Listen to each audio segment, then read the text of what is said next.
जब हम यहाँ प्लॉट में करते, कितना बड़ा कैंड लगता था वहां पे, हैं? आज वो चले गए तो लोग भी भाग गए। हालेलुया। लेकिन क्या, जिसका पुत्र था यानी कि मैं, क्या करा परमेश्वर ने?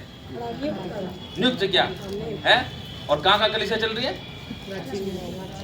नियुक्त करा कि नहीं करा? पुत्र बड़ा काम करता है यीशु के नाम से। हालेलुया। राजा दाऊद ने क्या करा? बनाया भवन। किसने बनाया? कौन था? सुलेमान, उसका पुत्र था। हालेलुया। तारीफ करेंगे जोर से। हम तो चीज को जो समझेगा वही आशीष को पाएगा, ये तो जो नहीं समझेगा ना, बैठे रहोगे वहीं के वहीं, कुछ नहीं होने का। और जैसा पिता मरे हुए को उठाता है, जैसे पिता मरे को उठाता है और जिलाता है, वैसा ही पुत्र भी जिन्हें चाहता है उन्हें जिलाता है। देखा, पुत्र भी जिसे चाहेगा उसे जिलाएगा। हालेलुया। और पिता किसी का न्याय नहीं करता, परंतु न्याय करने का सब काम पुत्र को सौंप दिया। हालेलुया। किसको सौंप दिया उसने? अब पुत्र को सौंप दिया। और आज लोग क्या कहते हैं? सोनू तो बड़ा वो हो रहा है,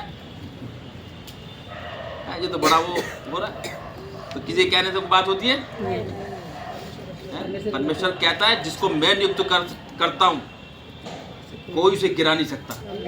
जो अपनी मर्जी से खड़ा होगा ढा जाएगा, तुरंत ढा जाएगा। हालेलुया। और मैं परमेश्वर का सच्चे से, ईमानदारी से, हृदय की गहराई से परमेश्वर का धन्यवाद करता हूँ कि उसने मुझे इस काबिल बनाया। हालेलुया।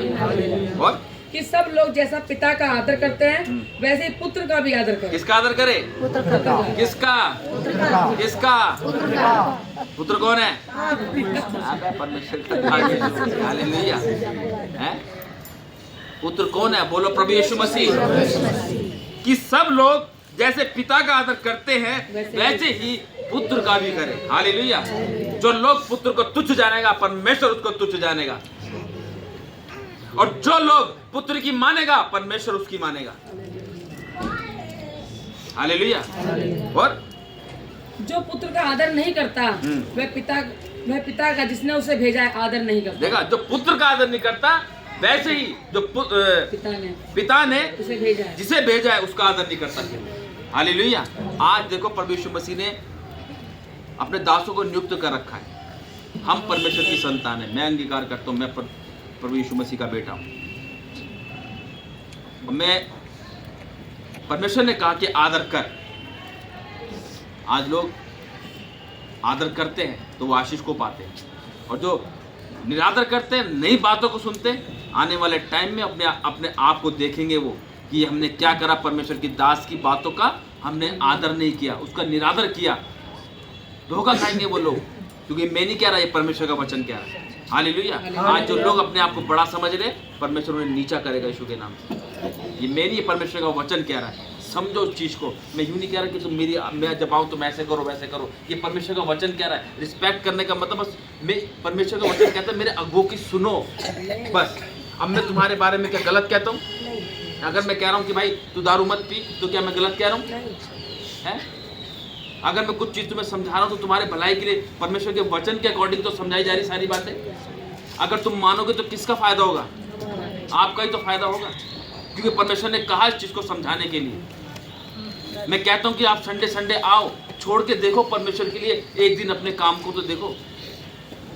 आज तुम 7 दिन काम कर रहे हो, यानी कि पूरे महीने आप काम कर रहे हो, और आज भी तुम वहीं के वहीं हो। क्या है? क्या फायदा ऐसा पैसा कमाने का? या तो दिख रहा तुम 30 के 30 दिन काम कर रहे हो और तुमने बिल्डिंगें खड़ी कर ली 10-12, तो दिख रहा है कि हाँ भाई बंदा बहुत काम कर रहा है, मेहनती है, कोई बात नहीं है। परमेश्वर भी देखता है।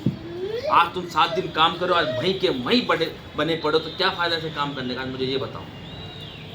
तुमने परमेश्वर के पवित्र दिन को भी अशुद्ध कर दिया, अपने लिए इस्तेमाल कर लिया। वो कहता है तुमको मुझ पर इतना सा भी भरोसा नहीं रहा? क्या तुम थोड़ी देर भी नहीं जाग सके मेरे लिए? क्या तुमने मेरी बात का विश्वास नहीं किया? मैं कह रहा हूँ गहराई में जाल डाल। उन्होंने विश्वास किया, चेलों ने विश्वास किया। उन्होंने तो कहा अरे प्रभु हम आते तो है संडे को। अबे बेटे संडे आ, तेरे लिए आशीष रखी है। चेलों ने कहा प्रभु हमने तो गहराई में जाल डाल दिया। अबे बेटे मैं कह रहा हूँ वो सुन, जो मैं कह रहा हूँ वो सुन। तूने तो गहराई में जाल डाल दिया, लेकिन अब मैं कह रहा हूँ अब डाल। क्या हुआ? जाल फटने लगा है। एक नाव ना आने लगी, एक नाव में ना हुई तो दूसरी नाव बुलवाई। ये होती है परमेश्वर की आज्ञा को मानने की आशीष। जो प्रभु यीशु मसीह के कहने से, उस पुत्र के कहने से जाल को डालता है, वही आशीष को पाता है। मैं क्यों कहता हूं आप संडे को आओ, क्या पता परमेश्वर आज ही आपके लिए आशीष रख सकती है। आप वंचित हो जाओगे फिर। आज आप लगे पड़े हो वही संडे को परमेश्वर के मिस करने के लिए। वो मालिक ऐसे कह देगा, ये वो भाई ऐसा बोल देगा, अरे एक बारी अपने आप को परमेश्वर के हाथ में सौंप के देखो तो सही, क्या होगा? भूखे मर जाओगे एक दिन, काम पे नहीं जाओगे तो? अरे एक दिन उसको देखे तो देखो पूरे विश्वास के साथ कि नहीं यार मैंने संडे देखना है, चाहे मेरा पैसा कट जाए कोई दिक्कत नहीं है। जब आप परमेश्वर के लिए ऐसे खड़े होंगे ना, तब परमेश्वर तुम्हारे आगे खड़ा हो जाएगा। जो मालिक कहेगा, मालिक चपड़ चपड़ करता ना, उसके मुंह को खट से परमेश्वर बंद कर देगा। वो करने वाला परमेश्वर है। आज तुम परमेश्वर को हल्के में लेते हो। पुत्र के जैसा बनो, पुत्र के जैसा बनो। उसने अपने पिता की इच्छा को पूरी की जो उसने कहा। सोचो उस चीज को, प्रभु यीशु मसीह ने हमारे लिए क्या क्या नहीं करा। क्या हम इतना भी नहीं कर सकते? उसके एक दिन में हम उसके साथ जा नहीं सकते उसके पवित्र मंदिर में? अरे पता नहीं कब आपकी आशीष आपको परमेश्वर दे दे। वो देख रहा है यहाँ पे तो वो लोग आए नहीं जिसके लिए आशीष रखी थी। आज वंचित रह जाओगे।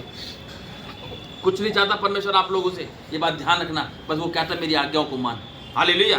और मैं तुमसे सच सच कहता हूँ, जो मेरा वचन सुनकर मेरे भेजने वाले पर विश्वास करता है, अनंत जीवन उसका है। हालेलुया। क्या कह रहा है? जो मेरा वचन सुनकर मेरे भेजने वाले पर विश्वास करता है, अनंत जीवन उसका है। परमेश्वर आपके पास नहीं आएगा। ध्यान रखना चीज को। परमेश्वर भेजता है, परमेश्वर ही भेजता है। और परमेश्वर का दास किसी के कहने पे भी नहीं जाता घर पे किसी के। ये बात ध्यान रखना कि हाँ भाई आप बुला रहे हो तो मैं जा रहा हूँ, ऐसा भी नहीं है। परमेश्वर रोक देता है और जब जाना होता है तो परमेश्वर भेजता भी है। हालेलुया।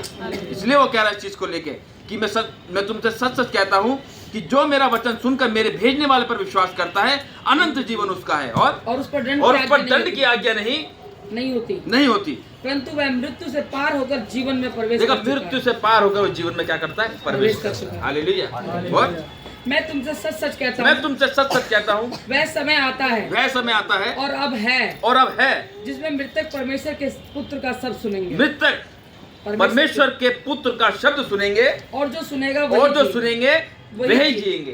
वही जिएंगे जो परमेश्वर के वचन को सुनेंगे। आज आपके घरों में जब हम वचन देने के लिए जाते हैं, आप उसको सुनते हैं और उस पर अमल भी करते हैं। और बहुत से लोग कहते हैं नहीं मैं बिल्कुल ऐसा करूंगा, मैं बिल्कुल वैसा करूंगा। लेकिन शैतान वो शैतान के पास पंजे में ऐसे जकड़े हुए हैं कि वो उसको हल्के से कान में फूंक लगती है और वहीं उसके पीछे हो लेते हैं। वचन को हल्के में मत लो।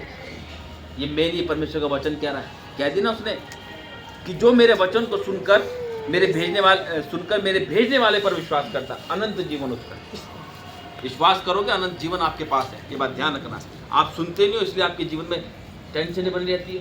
आप अपनी समझ का सहारा लेते, पूरा संपूर्ण परमेश्वर को अपना हृदय देके देखो तो सही। एक बारी पूरे घर का माहौल परमेश्वर चेंज कर सकता है। और जिसमें मृतक परमेश्वर के पुत्र का शब्द सुनेंगे और जो सुनेंगे वे जिएंगे। क्योंकि जिस रीति से पिता अपने आप में जीवन रखता है, उसी रीति से उसने पुत्र को भी अधिकार दिया है। ये बात ध्यान रखना। परमेश्वर ने अपने पुत्र को सब अधिकार दे रखा है और उसने प्रभु यीशु मसीह ने मुझे भी अधिकार दे रखा है। हालेलुया। तो मैं उसका बेटा हूँ। और उसी रीति से उसने पुत्र को भी ये अधिकार दिया है कि अपने आप में जीवन रखे, वरन उसे न्याय करने का भी अधिकार दिया है। इसलिए कि वह मनुष्य का पुत्र है। इससे अचंभा मत करो, क्योंकि वह समय आता है जितनी कब्रों में है वे उसका सब सुनकर निकल आएंगे। जिन्होंने भलाई की है वे जीवन के पुनरुत्थान के लिए जी उठेंगे, और जिन्होंने बुराई की है वे दंड के पुनरुत्थान के लिए जी उठेंगे। देखा, जिन्होंने बुराई की है ना वो पुनरुत्थान जी उठेंगे।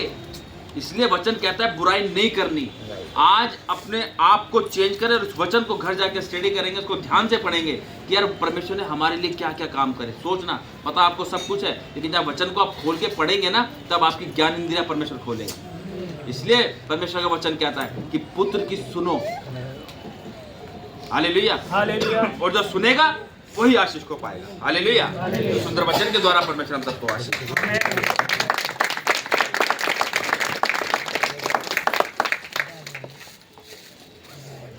Hallelujah in the name of Jesus.